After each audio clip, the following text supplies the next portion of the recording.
कन्यादान।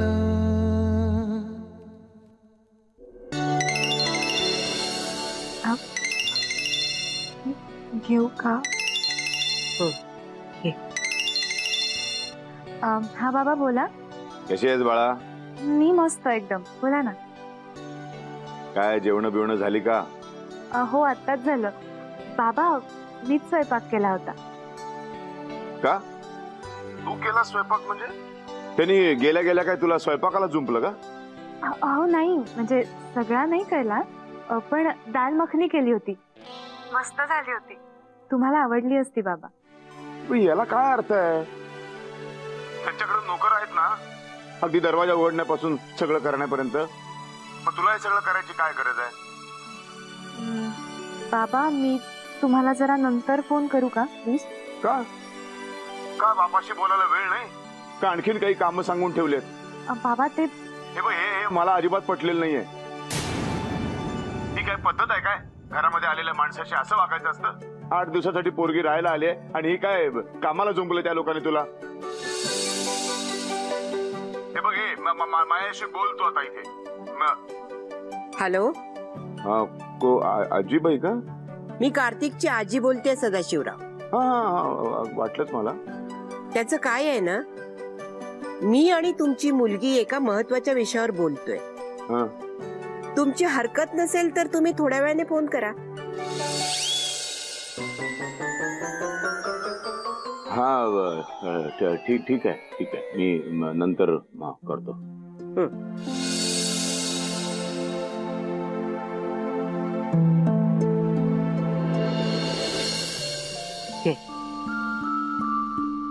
हा तर कुठे होतो आपण? देवधर्म। हे असं होतं बघ, लिंक तुटते। बरं मला सांग, तुझं शिक्षण कुठपर्यंत झालंय? नाही म्हणजे तू आमच्या किटूच्याच कॉलेजमध्ये आहेस ना? तिच्याच वर्गात आहेस का? नाही, एका कॉलेजमध्ये होत पण वर्गात नाही।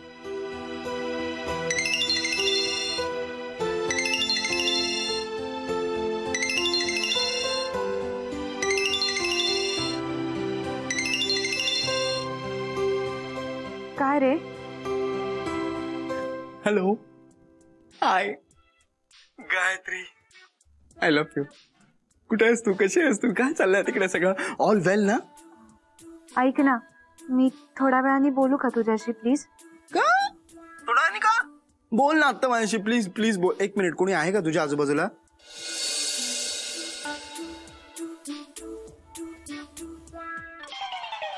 आणि तुला काय झालंय? एक सेकंड गायत्री, आजी काही तुला बोलली का? हे बघ, ती काही बोलली असेल ना तर तिचं फारसं काही मनावर घेऊ नको, ती अशीच बोलत असते। काय बोलली आजी? ती म्हणाली की गधडा आहे माझा नातू। आजी तू? हो मी। तू? मी काय म्हणतो आजी? आता फोन ठेवतोयस की देऊ एक मुस्कडा तुझ्या? आजी तू तीर्थयात्रेला का जात नाही? जात नाहीये, फोन काही कळतच नाही। तो धनेचा फोन, तो तिकडे अष्टविनायकला गेलाय, रेंजच नाही। तुमचा झाला फोन? मिळालं रेंज? नाही रे, रेंजचा जरा घोळच आहे। फोन झालं म्हणजे झाला म्हणजे काय?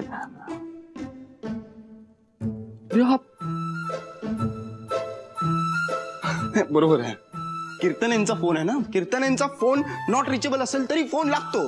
मात्र माझा फुल रेंज आहे, तिकडे ती फुल रेंज मध्ये, पण मध्ये सगळी माणसं टपकतात।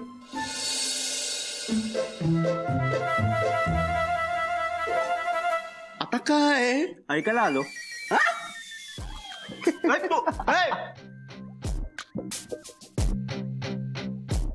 नाही जायचं जरा।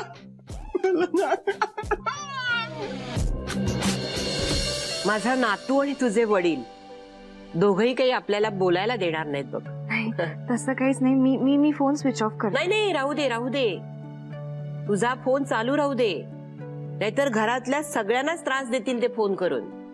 हाय जी, मी तुला डिस्टर्ब नाही ना केलं? हाय किटू।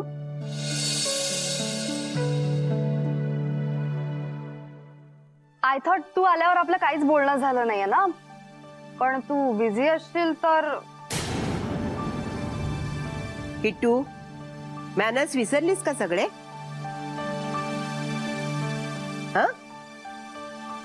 कोणी आपल्याला हाय हॅलो केलं तर आपण सुद्धा त्याला उत्तर द्यायचं असतं.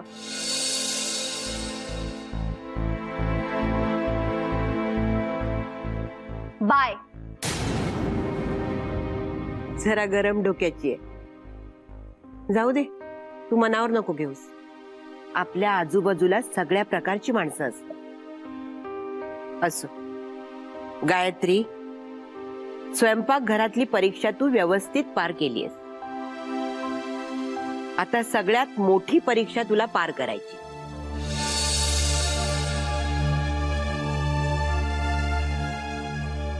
सगळ्यात मोठी परीक्षा कोणती? आजचा पहिला दिवस होता तुझा. अजून आठवडा बाकी आहे. कळेल तुला लवकरच.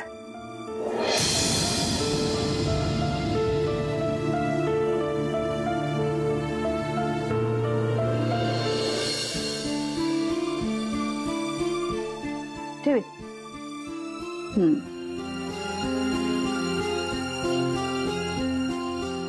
गायत्री, हा ये. हो आले. काय झालं काकू? बैस. आता बघा तुझी सासू कशी तुझ्यासाठी मस्त गरमागरम चहा करून देते. कशाला काकू? कशाला काय, सकाळपासून काम करून केवढी दमली आहेस तू. असं काही नाही. हा असंच आहे. माझ्या सासूबाईने खूप कामाला लावलं ना ग तुला. स्वयंपाकात दांबून ठेवलं होतं मला माहितीये. मागचं सुद्धा आवरायला लावलं ना. खरं सांग, मला इतकी भीती वाटत होती. मला वाटलं की आता भांडी बिंडी घासायला लावतात की काय. त्यात काय एवढं, घासली असती ना. माझ्या घरी नाही का घासत मी. आपल्या घरात त्याची गरज नाही लागत. घे. कसं झालंय सांग. काकू, जर आईला कळलं ना तर चांगलीच धारेवर धरेल ती मला. गायत्री, आईने जर का धारेवर धरलं ना तर तिचं काहीच चुकत नसतं. कारण आईचं कामच असतं धाक दाखवणं आणि शिस्त लावणं. आणि मला सांग, सासूचं काय काम असतं माहितीये? काय? सुनेला लाडावून ठेवणं. आणि मी तेच तर करतेय. हो, तुला सांगायचं राहून गेलं. मला ना काकू नको म्हणू. मी काय काकू सारखी दिसते का? मम्मा म्हण. ओके, आजपासून मी तुम्हाला ममा म्हणत जाईल.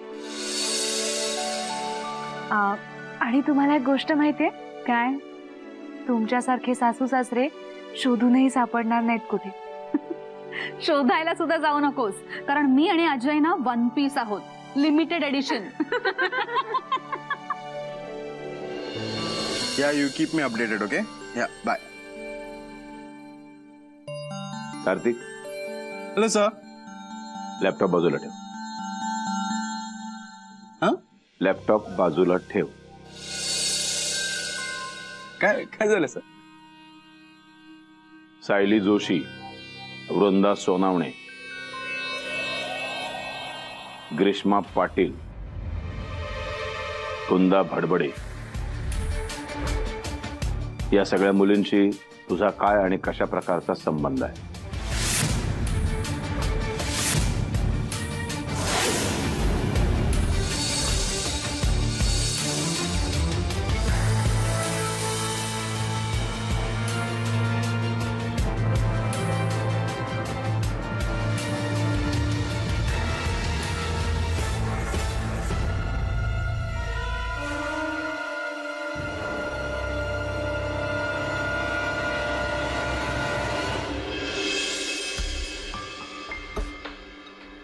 डोळे फाडून काय बघतोयस?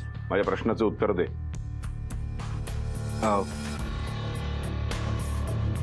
सर, तुम्ही ज्या मुलींची नावं घेतायत त्या माझ्या कॉलेजमध्ये माझ्या मैत्रिणी होत्या. माझे त्या सगळ्या मुलींसोबत अफेअर होते सर. बट ह्या सगळ्या गोष्टींची कल्पना गायत्रीला आहे. मी गायत्रीला या सगळ्या गोष्टींबद्दल खूप आधीच क्लिअर केलंय सर. गायत्रीला सांगितलंयस की नाही असं विचारलेलं नाहीये मी. तुझे त्या मुलींबरोबर कशा प्रकारचे संबंध होते?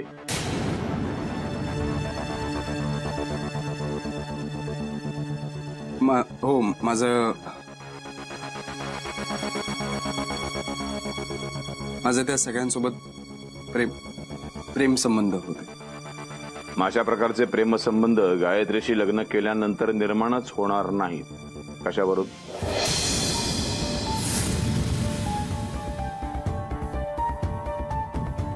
व्हॉट? एक minute sir. Obviously not sir. असं काही होणं शक्यच नाही आहे sir. Let me make you very clear. हे सगळं अफेअर्स बद्दल गायत्रीला माहिती आहे आणि हे सगळं माझ्या कॉलेजमध्ये घडलेलं. It was past. आणि कॉलेजमध्ये ह्या सगळ्या गोष्टी घडणं इट्स नॅचरल. आपल्याला आवडू शकतं असं कोणी. या नियमानुसार लग्नानंतरही तुला कोणी आवडू शकतं.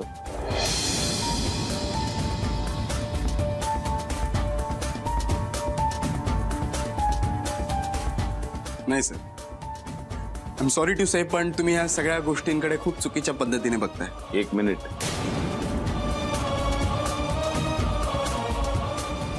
कुठल्या गोष्टीकडे कुठल्या दृष्टिकोनातून बघायचं हा माझा प्रश्न आहे. तुझ्याकडनं शिकायची वेळ आलेली नाही. तू फक्त तुझी बाजू सांग. ओके, मी माझी बाजू सांग. तुम्ही जे म्हणताय त्याप्रमाणे असं घडणं शक्य नाहीये. कारण माझं गायत्रीवर खरंच खूप मनापासून प्रेम आहे. ज्या दिवसापासून मला गायत्री भेटली आहे त्या दिवसापासून, in fact sir, I can't even think about it. मी या सगळ्याचा विचारही नाही करू शकत. आणि माझं गायत्रीवर इतकं प्रामाणिक प्रेम आहे ना सर, की त्या प्रेमाने दुसऱ्या कुठल्या मुलीचा विचारच येऊ दिला नाही माझ्या मनात. आणि सर, ते जे काय होतं तो सगळा फक्त माझा पास्ट होता. गायत्रीचा भूतकाळ मात्र अतिशय स्वच्छ आहे, पवित्र आहे. That's good. इनफॅक्ट मी म्हणेन की मी लकी आहे. गायत्रीचं पहिलं प्रेम मी ठरलो. आणि ही गोष्ट माझ्यासाठी खरंच खूप प्रेशियस आहे सर.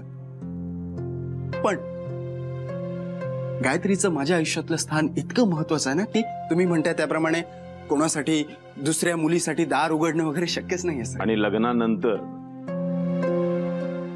अपघाताने जर हे तुझ्या मनाचं दार उघडलं दुसऱ्या कोणासाठी तरी, तर sir it's impossible sir. Please sir, मी तुम्हाला सांगतोय ना, मी मगासपासून जे तुम्हाला सांगतोय माझे कॉलेजमधले अफेअर्स वगैरे, त्यावेळी मी लहान होतो. लहान? हो, लहान होतो मी. इमॅच्युअर होतो. It was all infatuation. हे सगळं क्षणिक होतं. किती, हार्डली 20-21 वर्ष. त्या वयात ह्या सगळ्या गोष्टी घडणं खूप नॅचरल आहे सर. पण एक गोष्ट सर, मी माझ्या अफेअर्स बद्दल लोकांमध्ये कधीही बढाया मारल्या नाही. पण त्यातल्या कुठल्याही मुलीचा मी कधीही गैरफायदा घेतला नाही किंवा कोणालाही फसवलं नाही सर. जे काय होतं ते म्युच्युअल अंडरस्टँडिंग मध्ये होतं. दोघांनाही माहिती होतं की आपण काय करत आहोत. इट्स जस्ट दॅट की इट डिडंट वर्क आउट. मग गायत्रीशी लग्न झाल्यानंतर तुमच्या दोघांचं नातं सुद्धा असंच वर्कआउट झालं नाही तर?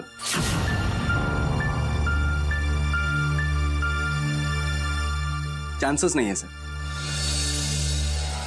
मी आतापर्यंत ज्या ज्या अफेअर मध्ये होतो त्या मुलींसोबत मी या स्टेज पर्यंत कधीच पोहोचू शकलो नाही. आणि जरी पोहोचलो असतो, त्यांच्या वडिलांनी अशी काही अट वगैरे घातली असती तर ती मी कधीच मान्य केली नसती सर.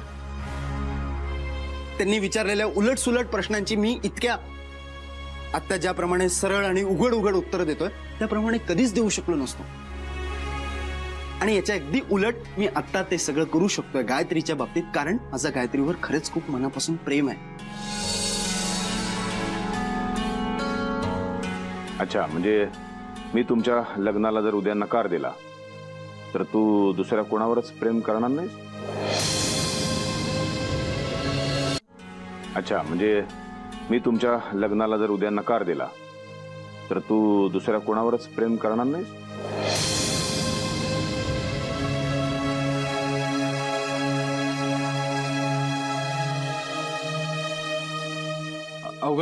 अवघड प्रश्न आहे. तुम्ही आमच्या लग्नाला नकार दिलात तर काय? हा विचारच केला नाहीये सर मी. पण तरी जेन्युइनली सांगायचं तर सर, प्रेम काय असतं? प्रत्येक माणूस आपल्या आयुष्यासाठी एक आधार शोधत असतो, असा आधार जो त्या व्यक्तीला सुद्धा आपण त्याचा आधार वाटो अशी एकतरी व्यक्ती शोधत असतो. उद्या जर का तुम्ही मला नकार दिलात गायत्रीसाठी, तर मी गायत्रीला तर कधीच विसरू शकणार नाही सर. एक सॉफ्ट कॉर्नर नेहमी असेल.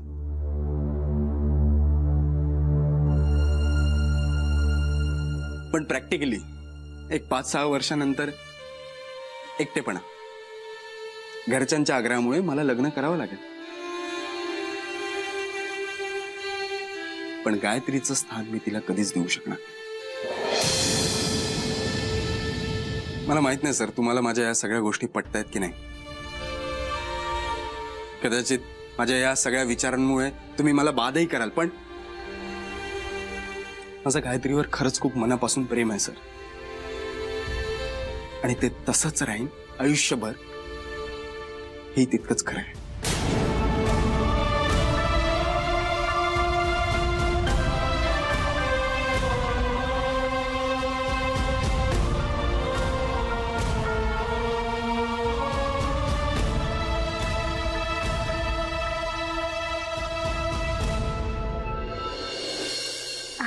अगं, परीक्षा काही नाही ग.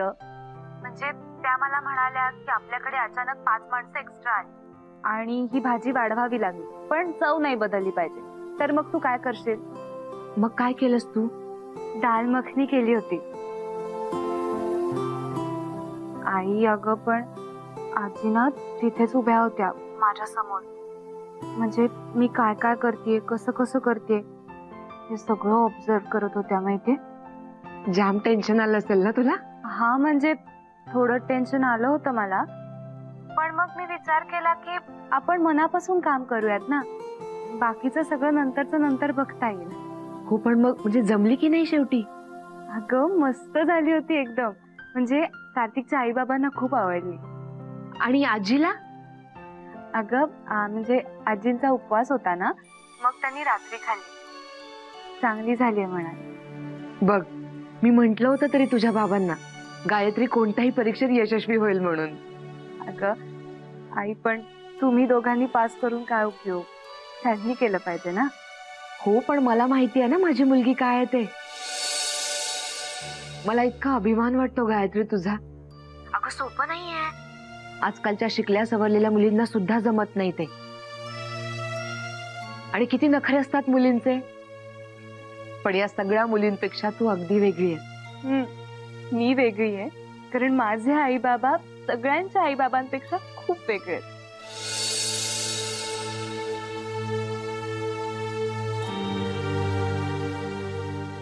खूप आठवण येते ग गायत्री तुझी. आई, मला पण तुमची खूप आठवण येते. आणि बाबांचा जीव तर नुसता वर खाली होतोय तो गेल्यापासून. आज तर ऑफिसला सुद्धा गेले नाही माहितीये.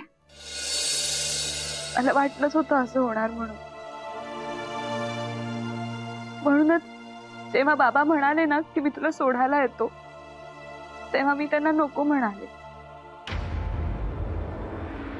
कारण मग उगाच त्यांचे डोळे भरून आले असते आणि मग मला नसतं आलं जाता. खरंच आहे ग बाळा. पण गायत्री, तू जेव्हा खरोखर लग्न होऊन जाशील ना, आमचं खूप अवघड होणार आहे बघ. आई अगं, नको ना असं बोलूस प्लीज. बरं चल, जाऊ दे. तू झोप आता, खूप उशीर झाला. आणि काळजी घ्या. तुम्ही सुद्धा तुमची काळजी घ्या. आणि बाबांना सांग मी त्यांच्याशी आता नाही बोलत, उद्या वगैरे फोन करेन. झोप तू. गायत्री थांब.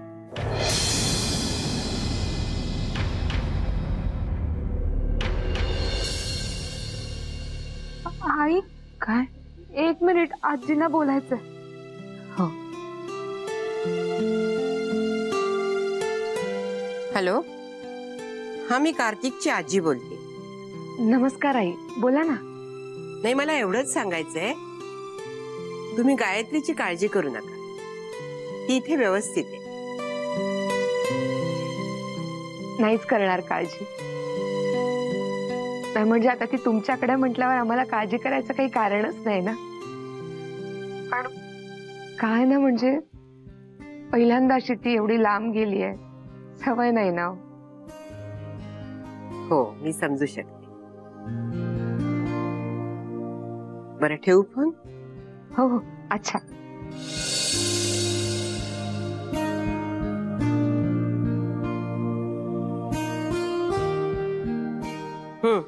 या. आय सॉरी, ते आईची आठवण आली म्हणून फोन केला. अगं सॉरी कशाबद्दल? मुलगी बाहेर असली की आईबाबांची आठवण येणारच. बर, मला जरा पाणी घेऊन येतेस?